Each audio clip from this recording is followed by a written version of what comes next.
Hey, good afternoon, everyone. Welcome to the Morning Star Church Midweek Faith Boost. I'm right here with my good friend Rich Lorenzo, joining me on set, live and in person. Hey, Rick, how are you? I'm doing great, Good to see everybody. Good to see you and everybody out there. Man, it's so good to be here on Wednesdays, bringing some encouragement and faith to our family and our community. Man, you know, Rich, it was a blast on Sunday, being outdoors again for our service. I really enjoyed it, Rick. It was so great to just see all the people out there. Everybody was sitting in the grass. I mean, just enjoying the worship and enjoying Pastor John's great message. Man, it was so great. It got a little warm, though. But perhaps There will be figs. That's right. That was awesome. Perhaps we will be bearing fruit. That's right. That's right. Man, that our lives were designed by God to bear fruit, to bring things forth, man, to really expand his kingdom and some great stuff. You know, since the beginning of this whole deal back in March, or mid-March, you know, we had three things that we felt like were really important that God put on our hearts. And the first one was connecting with Jesus in a deeper, more maybe a unique way that we haven't before. Because of the quarantine and everything. And then to connect with others, that was the second. And the third was to love our neighbor. And you know, I got to tell you, the goal is to become more like Jesus. I mean, that's what this is all about. And when you think about Jesus and the way he related to people, when he came to earth as a human, as a God human, you know, as this God and man at the same time, man, he was communicating, he was relating in ways, he's a master relator. And I think about how he asked questions, how he listened, how he moved about, and how he engaged people of all different types, different people of different backgrounds and nature and all of that. And man, he had a heart for people. And he had a way of getting to something at the end of a conversation that would kind of provoke or leave them with something that maybe had them scratching their head or wondering, what was that all about? What was that encounter? What do I do with this? And I think it's really important. I ran across this quote recently from Francis Schaeffer, one of the great theologians of our last century, and I want to read it to you. It says this: "If I have only 1 hour with someone, I will spend the first 55 minutes asking questions and finding out what is troubling their heart and mind. And then in the last 5 minutes, I'll share something of the truth."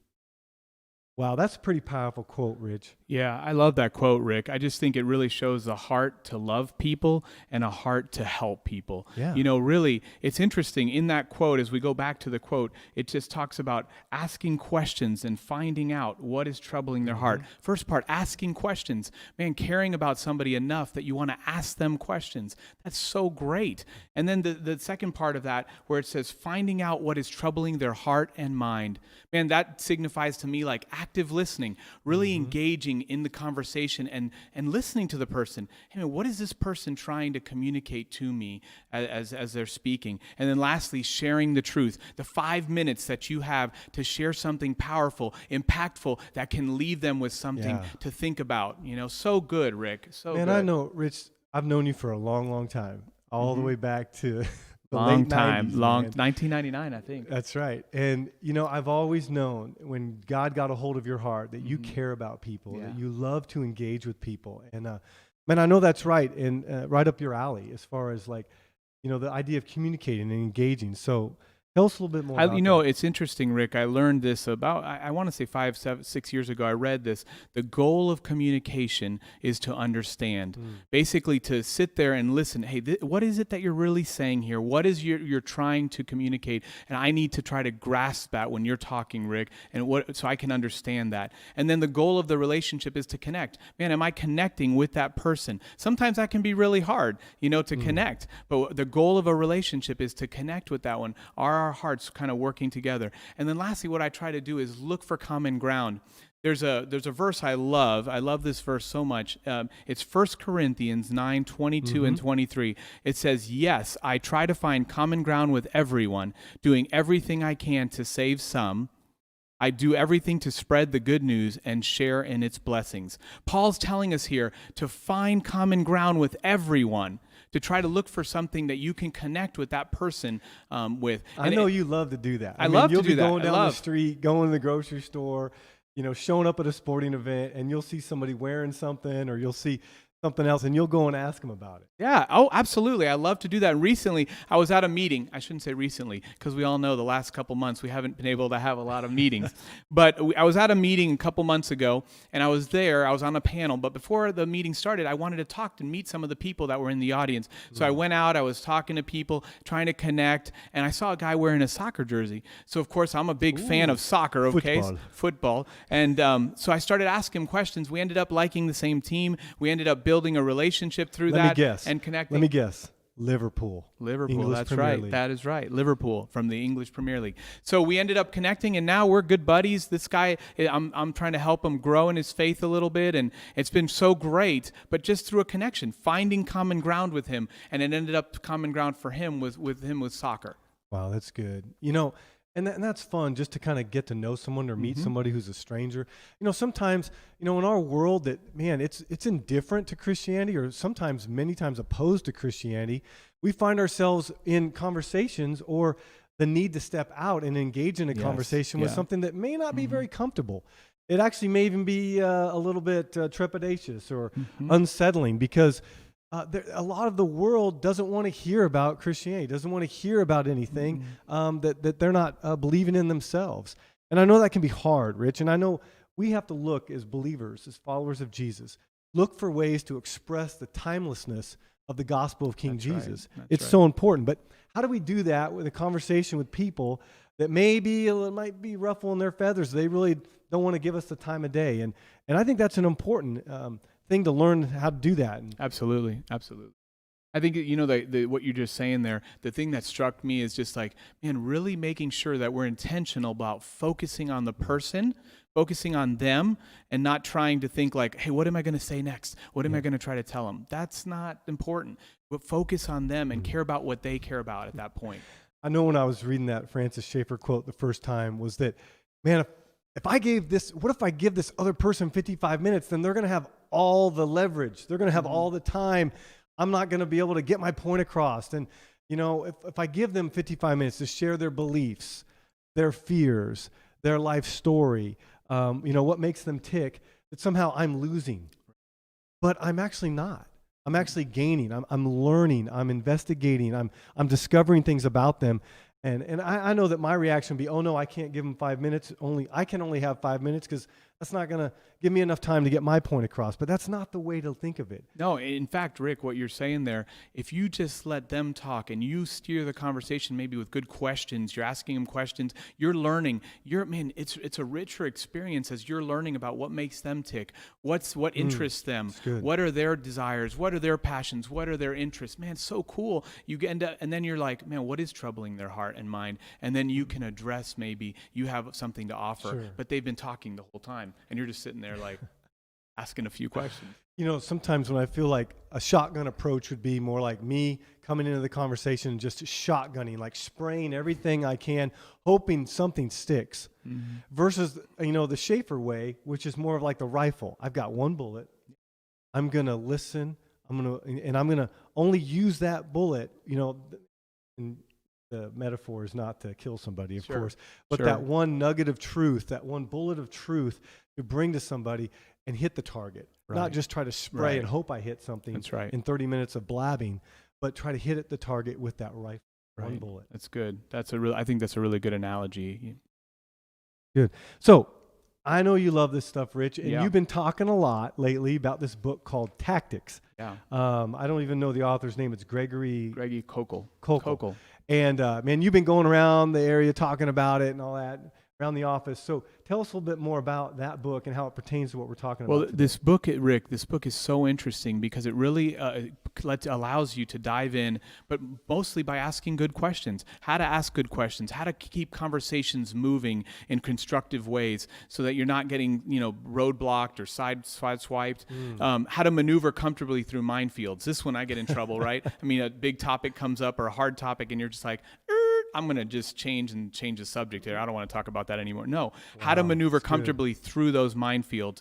And then how to graciously and effectively expose faulty thinking. Get them thinking about what they really believe. And they might be like, oh, wait, did I really believe that? Let them do that. And then most importantly, how to get people thinking about Jesus ultimately.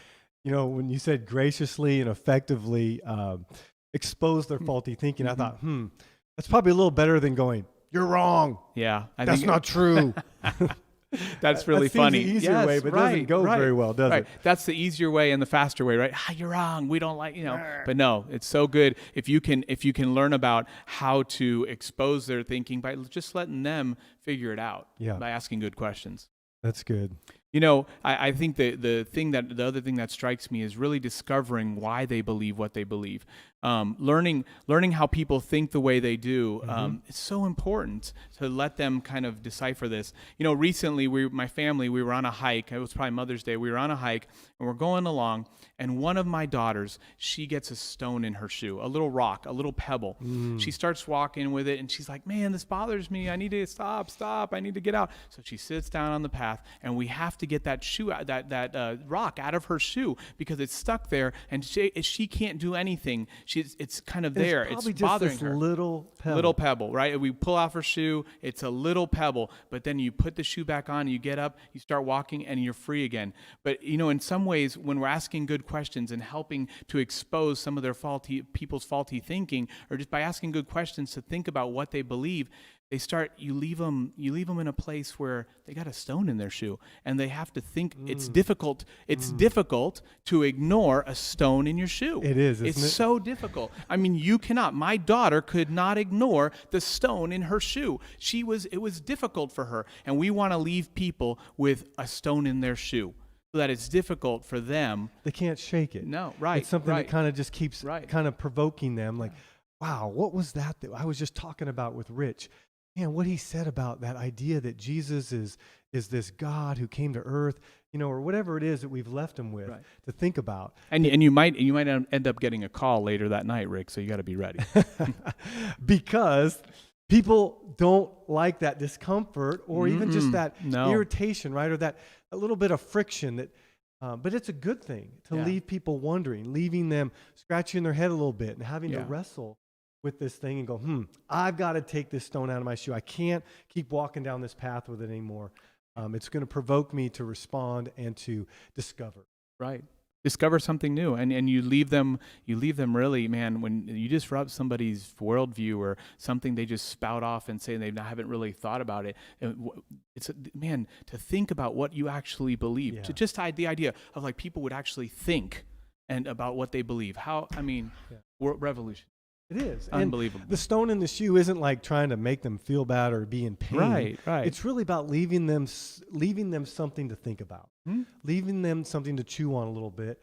It's going to hopefully they'll respond. They'll call you back. Or when you get together again, they'll be like, "Hey, I've been thinking about what you said, and I want to ask you some more questions about it." So that's good. I think about this, Rich, when we're talking about this, or approaching people, loving our neighbor, connecting with other people that may be vastly different than us.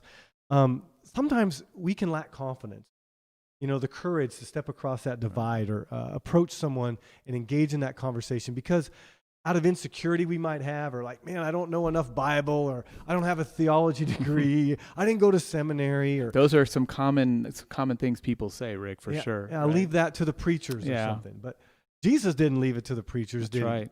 I mean, he looked right at all of us, his creation, his image bearers, and said, "Go therefore and make disciples." And go be fishers of men. That's right. Go fish for them. That's right. Put good bait on the hook. That's right. That's going to draw them to the King of Kings and Lord of Lords. That really challenges me, Rick, to ask good questions, right? Put good bait on the hook. Be strategic. When you want to go to the fishing hole. I know my friends who are good fishermen. They love, they set up they put bait certain places. They have certain fishing holes where they know where the fish are biting. And we want to ask good questions so the fish would be biting. I love what you've shared about that tactics book, because it really, from what you've shared today, is that it gives us a way to approach these things that can be controversial without it being confrontational or argumentative. It can be a lot more full of grace, of just relaxation, not being tense about it, but able to talk about difficult things or things that seemingly will be a challenge with somebody in a really good, even peaceful way that leaves them thinking. Yeah, no, you're so right, and you're taking an interest in the person, Rick, and that's powerful. Plus, I mean, we got the Holy Spirit. That's right. I mean, come on, right? I mean, Jesus said, man, I'm going to leave you. It's better I go away that I send my Holy Spirit. That, man, you're going to have this Spirit of God living inside you. And so you're there listening. The Holy Spirit's going to prompt us to draw other questions out or ideas from that person. And all of it is, what is this all about? It's so that we become more like Jesus. Right. That we can spread his kingdom, to spread his message, that people can experience his love and have a powerful touch from him in a way that's going to transform their life. Yeah. I think, and his love compels us, Rick. I mean, that's the exciting part. We're compelled by love. That's right. And, we could stay silent, but that's not what we're to do. We're going to make disciples, and that involves using our lips and our voice. That's right. And speaking the truth and bringing that to people's lives in whatever way we can. And the more we get better at this, the more tactics that we learn to do better, the more skilled we become at this, man, the better we're going to be at having people experience Jesus. So it's going to be great. I'm excited. Tell us about what's going on this summer with Call to Greatness. This summer at Call to Greatness, we are going to be doing the Tactics Project. Oh, wow. Tactics Project is happening this summer with college students and some of the youth. We're gonna take this opportunity to help youth and college students share their faith better and more effectively by learning some of these tactics or skills, how to ask questions, how to, what they're going to do. This is just to give you guys an example. Is we're going to teach a couple of tools. They're going to review them. They're going to practice with a small group. Then they're going to go out and do it with real people. That's exciting. Man, you go out there, real conversations. Hey, real conversations. We got to get real. And they're going to they're going to do this. They're going to be able to talk to people. And then this fall comes, they're back in school and they are actively engaging in conversations, asking good questions, taking people down a road towards Jesus. And I know, Rich, you love things that are practical. Yes, you want application. That's so right. It's not just about sitting in a room and learning book knowledge, but it's like, hey, learn this tool. Now let's go practice. Let's get feedback. And you can ask questions. You're asking questions. You bring your creativity. You bring your personality, and then go with it. Go with the knowledge that you have, and go tell people about Jesus. That's exciting. So college students, youth out there, man, if you're interested, sign up. It's July, 16th through the 28th. It's 6 weeks. June 16th. June 16th to July 28th. 6 weeks. Great thing to do this summer. It's going to be fun with other people, and you can sign up at calltogreatness.com. We like to say we're providing the strategy. You bring the creativity, evangelism training for every day. Come on, every day, all of our lives. Now, here's something that doesn't come along every day. And that is the guys' canoe trip. That's all right, here it comes. Come on. June 11th through 13th, Jadwin, Missouri, the Current River. We've been doing it for years, Rich, down there, man. This place is awesome. It's a spring-fed river. I think we even got some pictures of previous canoe trips. Yeah, there's our friend there you go. Kay and Reed on the river there. Look and at then that. Man, look at that big field, Rick. You can do so much there. Great meetings around the campfire at night during the mornings. That's right. And of course, you never know when football is going to break out. That's right. Soccer games, ultimate frisbee. Man, in years past, we've played rugby. We had Peter from New Zealand teaching us rugby out there. It was a lot of fun. Man, that was fun. A lot of the younger guys really liked that game. They really enjoyed it. Us older guys, we couldn't do that. And of course, you should bring your own tent. But if for some reason you don't have adequate tent facilities, hey, we'll provide them right here. Look at this. This is our friend Monty years ago was sleeping under the truck to get out of some precipitation. Some rain. Yep, that was crazy. Man, we had a great time on the trip. Anybody, we look for middle school. Dads, bring your middle school son and up in age. And it's a blast. We spend 48 hours away, and you don't want to miss it. It's coming up in just a couple weeks. So sign up at msclawrence.com. Get registered. It's only $80 for an incredible time together, and you won't. Rick, is all your food included on that trip? Yep. Oh, food, man, that's camping, canoe rental, all that. Camping, jazz. Canoe rental, and food. That's a deal right there. $80. You heard it from him first. Wow, it's a deal of a century. It's a deal. All right. Hey, thanks for joining us for this week's midweek faith. Wait, Rick, boost. You forgot something. Sunday. Church. Sunday's coming. That's right. Outdoor service, 10 a.m. Weather's looking great again. Bring your lawn chair out, camping chair. Join us, man. We're going to have a blast. We look forward to seeing you there. Rick, one of the things I was thinking of before we sign off, if you last week I was thinking, man, it sure would have been nice to have an umbrella. You're hot, man. If you think you're going to be hot, if you're even dreaming about being hot, bring an umbrella. But I hear it's going to be better this week. Okay, all right. I'm Weather's gonna gonna be trust better. you. All right, that's cool. All right, we'll see you guys. Have a great one.